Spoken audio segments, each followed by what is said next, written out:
Good day, Marines. I am the severely aggressive recruit guide, but you will call me Sarge. I have been specially programmed to give you the basic information you need as a new recruit of the Global Prosperity Spear Military, telling you all you need to know so you don't ask your human drill sergeant stupid questions, as they break you down and mold you into something almost worthy of being called a soldier. Looking at your data files, I can see that most of you were born on planets within the third sphere of expansion and beyond. Good. You were born on harsh and unforgiving worlds where your natural human adaptability and stubbornness has borne the most fruit. As for those of you from the first and second spheres, you have chosen to remove yourself from your homes where you binged on mindless entertainment and lived in relative safety to fight on the front lines. And for that, you almost have my respect. There are many possible reasons you may have decided to enlist. Maybe you saw the recruitment vid showcasing Therese Washington mowing down the enemies of the GCPS, and it inspired you. Maybe you are down on your luck, and decided risking your life in the field was better than living destitute on the streets. Or maybe you just have a death wish. Whatever your reason, you have chosen to join the military of one of the most powerful governments in the galaxy, with technology only rivaled by the self-proclaimed elder races such as the Asterians and the Forge Fathers. A technological gap that is growing smaller every day, as human ingenuity will soon allow us to overtake their stagnant societies. Ingenuity you will see the fruits of on the battlefield, such as your laser rifle, one of the many types of laser weaponry that you will wield in combat, not to mention missile launchers, flamethrowers, and grenades, weapons that have been a staple of human military since the 20th century. Of course, we don't expect you to fight your enemies with just a shirt on your back, which is why each of you will be equipped with armor weave, body armor composed of an overlapping lattice of high tensile silicon carbide. These plates contract when impacted, diffusing kinetic energy across your armor, and is capable of reliably withstanding a solid-bodied impact of 500 megapascals. For those of you who had failed your basic physics classes, believe me when I say that is a significant number, a number high enough to protect you when you're facing off against any primitive alien races who don't know their place, and any civilians who don't know how good they have it. On the few occasions where you might face an enemy wielding energy weaponry, there are armor options that integrate interlacing laminated discs to help disperse laser energy, and even baffle enemy targeting software. But such armor is rather expensive, and is only left to our elite soldiers. So I suggest you get damn good at killing the enemy if you want the chance to wear something like that one day. And by your side, you will have the best in AI assistance technology, TAC drones to provide tactical support, and Metabots to stitch your broken bodies together. All of this technology has one goal: to keep you alive and fighting. Because you are an investment, and the corporation that owns your contract wants to make sure they get a sizable return on it. A return they can't get if you are a corpse. Now, as impressive as all that technology is, it is worthless if you don't have an organization to manage where that technology goes, and the people who wield it. And that's where the corporations come in. You see, recruits, the galaxy is big, and the military has to be just as big to enforce the GCPS's will upon it, which means that having one central authority to manage every single little thing is basically impossible, which is why each corporation has their own army, or several armies if they are one of the bigger ones, and each one has free reign on how they recruit.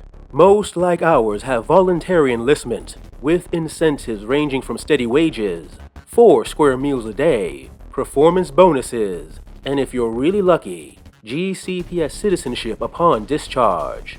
A few, especially among the smaller corporations, try to save a few credits by using conscription, buying the lease of a colony and turning the entire population into soldiers, essentially making them a slave brigade. A good short-term investment, but in the long term not only is it inefficient, but the corporation quickly learns that treating people like property and giving them guns is a bad combination. Besides recruitment, everything else concerning a corporation's military is highly regulated. Corporation Central, the main governing body of the GCPS, has a complex and intricate network of laws for all corporate armies. Laws that determine how all these armies are utilized, and what circumstances allow them to be deployed.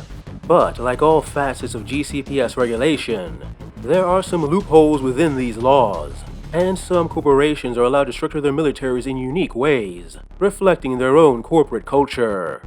such as House Kojima, whose military hierarchy looks more like a family tree, with the corporate leadership's sons and daughters giving command of military units and put in harm's way to gain glory for their families. Or the Riker Corporation, who tend to have more dealings with alien civilizations than most, and have a higher number of aliens in their military than some would consider wise. Although considering the effectiveness of military units such as Ogre Terminators, perhaps their policy has some merit. Each of these armies is headed by a command. Depending on size and culture, this command can range from a council of senior officers to a single general who has ultimate authority. This command controls the various corps that make up the army, that being the Marines, Special Operations, and Air and Ground Support. Infantry makes up a substantial portion of most corporate armies, and the majority of this infantry is composed of Marines. They are skilled and disciplined soldiers, ready to take any role required of them, whether that is bringing in heavy firepower as part of a heavy weapons team, patrolling roads and scouting out the enemy on motorcycles, or working crowd control as riot troopers. The Special Operations Corps is composed of the Rangers, soldiers who show exceptional skill and are trained for specialized roles in combat. Roles that require them to often go unsupported into the hottest combat zones and do the most dangerous jobs. Dangerous jobs that do gain them substantial rewards and benefits from their corporation if they survive the mission. There is a reason the Ranger motto is first in, last out. First to go into combat, and often last to go out in a body bag. And finally, we have Air and Ground Support, where you will find the majority of air and ground combat and support vehicles. When it comes to ground transport, you can't go wrong with the sturdy Tron-Tech multi-purpose transport vehicle, lovingly called the Mule by the soldiers it carries into a combat zone. And if an airdrop is required, the Tron-Tech TAD-65 Hornet dropship's extreme maneuverability allows it to easily dodge enemy fire to get our soldiers where they need to be. If necessary, the TAD-65 can be converted into a TAD-67, also known as the Horntail, losing its troop transport compartment and maneuverability for weapon pods and better targeting systems to allow it to unleash a barrage of missile fire. For more specialized tools of vehicular slaughter, we have the Striders. Modeled after the labor-saving devices of days gone by, these vehicles are now exosuits with 3-digit mechanical hands that allow them to wield different weapons, pick up enemy armored vehicles, and assist stranded friendlies.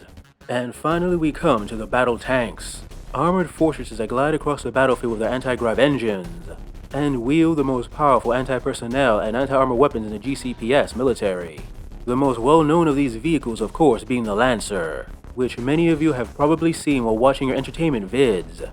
The vehicle's powerful drive core providing unparalleled mobility for its gravitic lifters, and its feedback sensors allowing for precision shots with barely any recoil.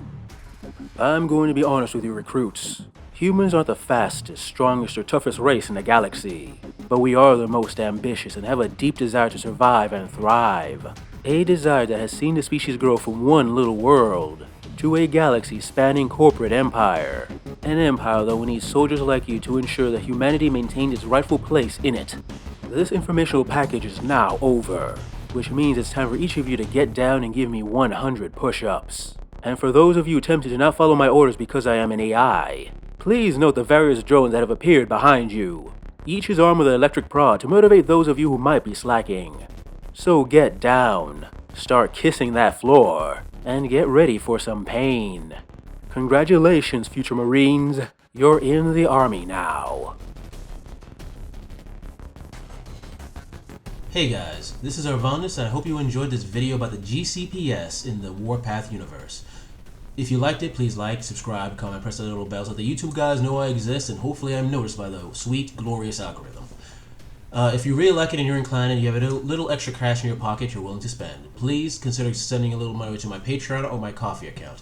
The extra money gives me a chance to work on these stories I love. Anyway, thanks for listening/watching and see you next time.